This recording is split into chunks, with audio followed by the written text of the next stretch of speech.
Hello friends, இன்றைக்கி என்னென்னா நம்ம சூப்பரான குழம்பு தான் பார்க்க போகிறோம். என்ன குழம்புனா முட்டை குழம்பு.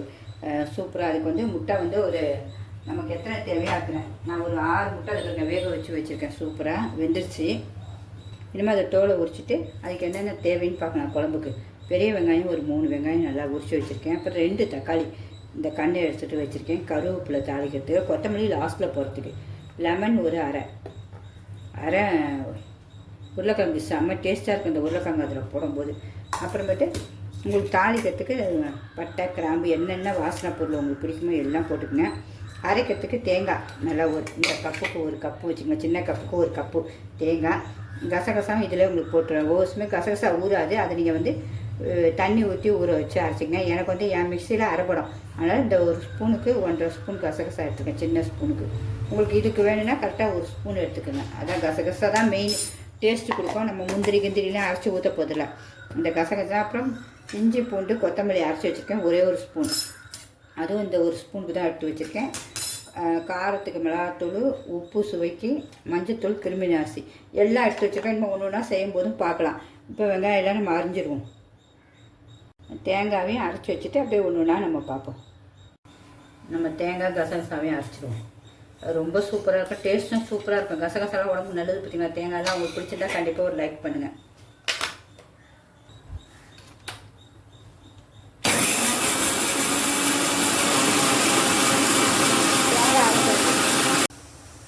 வெங்காயமும் அரிஞ்சாச்சு, தக்காளியும் அரிஞ்சாச்சு, தேங்காயும் கசகசாவும் நம்ம அரைச்சாச்சு. தண்ணியாக இருந்தால் கூட பரவாயில்ல. இனிமேல் எல்லாம் வதக்க வேண்டியதான். கடாய் வச்சாச்சு, ஸ்டவ் பற்ற வச்சு இனிமேல் எண்ணெய் ஊற்றிடுவோம். எண்ணெய்னால உங்களுக்கு என்ன யூஸோ எதுவோ அது ஊற்றிடுங்க. இந்த குழம்புக்கு வதக்கத்தக்க எண்ணெய்.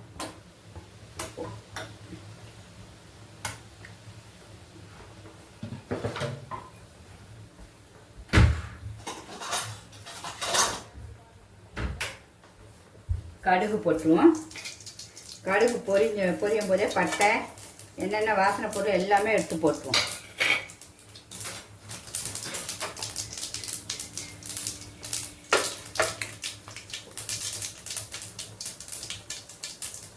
எல்லாம் பொரிஞ்சிருச்சு. இனிமேல் வெங்காயத்தையும் தக்காளியும் போட்டுருவோம். 2 ஒன்றாவே வதங்கிடும். தக்காளி நல்லா வரணும் நமக்கு.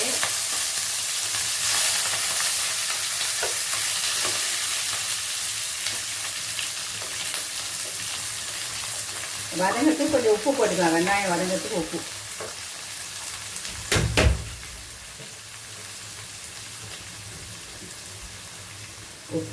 கொஞ்சம் போட்டுட்டு அப்படியே மூடி வச்சிடுவோம்.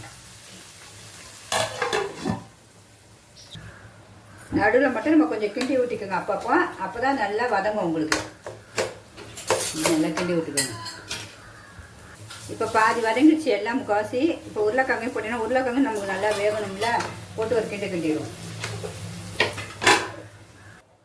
இப்போ நல்லா வதங்கியிருக்கு பாருங்கள். இப்போ இஞ்சி பூண்டையும் போட்டுருவோம். 1 ஸ்பூன் எடுத்து வச்சுருக்கோம். அதையும் போட்டு வதக்கிடுவோம்.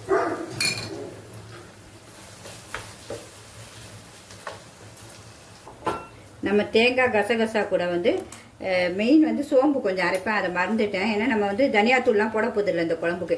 1 ஸ்பூன் இதிலே போட்டு இப்போ ஒரு அரை அரைச்சிடுவோம்.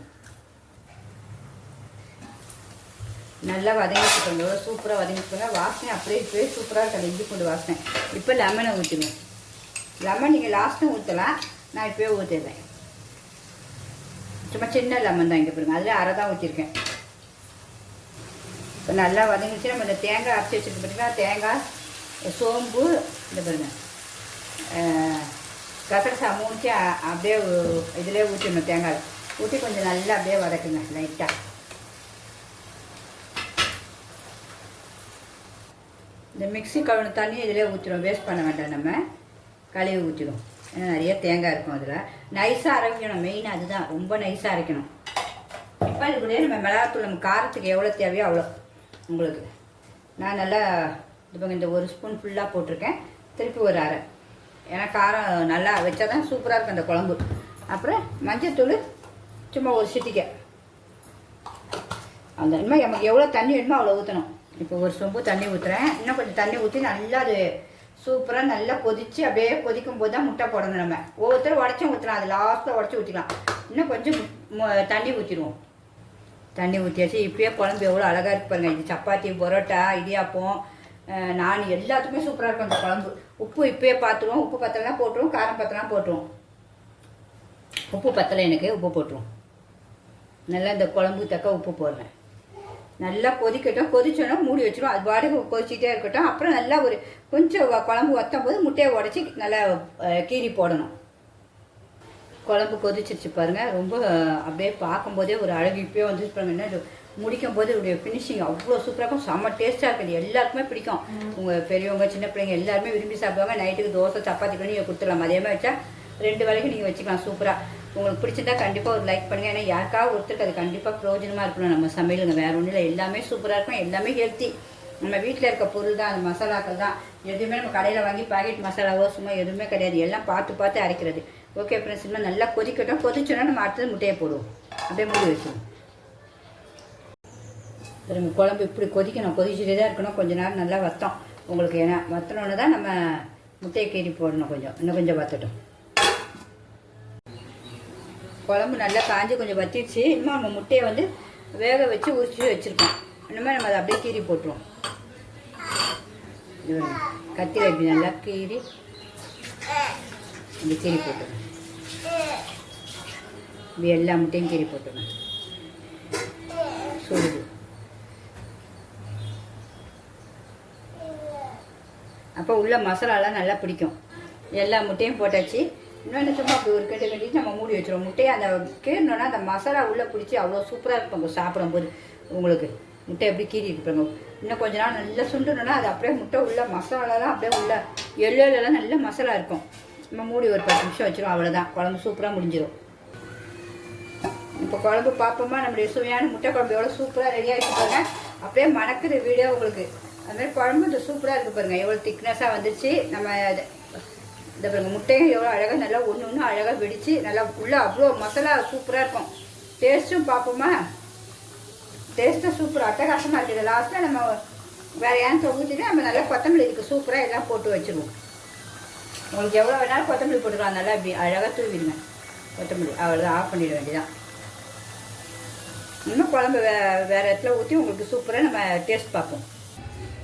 நம்ம சுவையான முட்டை குழம்பு எவ்வளோ சூப்பராக ரெடியாக வச்சு பாருங்கள். பார்க்க எவ்வளோ அழகாக இருக்கு பாருங்கள். எல்லாருமே இதுமாதிரி ட்ரை பண்ணி பாருங்கள். பிடிச்சிருந்தா கண்டிப்பாக ஒரு லைக் பண்ணுங்கள். உங்கள் ஃப்ரெண்ட்ஸ் அண்ட் ரிலேட்டிவ்க்கு ஷேர் பண்ணுங்கள். இன்னும் அப்படியே மேலே எவ்வளோ உங்களுக்கு கொத்தமல்லி வேணுமோ அழகாக போட்டுக்கிட்டு சூப்பராக நம்ம சாதத்துக்கோ சப்பாத்திக்கோ நானுக்கோ பரோட்டா எல்லாத்துக்குமே சாப்பிடலாம். இது அவ்வளோ சும்மா டாப்பாக இருக்கும். உடம்புக்கும் அவ்வளோ ஹெல்த்தி. பார்த்திங்களா முட்டை கால்சியம் பார்த்திங்களா. இனிமேல் இதே மாதிரி எல்லாருமே செஞ்சு சாப்பிடுங்க. இது உருளைக்கிழங்கு சும்மா அவ்வளோ சாஃப்டாக இருக்கும் பாருங்கள். நான் உங்களுக்கு செஞ்சு எடுத்தே காட்டுறேன் பாருங்கள். உருளைக்கிழங்கு இங்கே பாருங்கள். உருளைக்கிழங்கு இப்படி பிச்சாலே அப்படியே அவ்வளோ அழகாக புரியும். அவ்வளோ சூப்பராக இருக்குது. டேஸ்ட்டே அவ்வளோ நல்லாயிருக்கும் இந்த குழம்புல. ஓகே ஃப்ரெண்ட்ஸ், பாய்.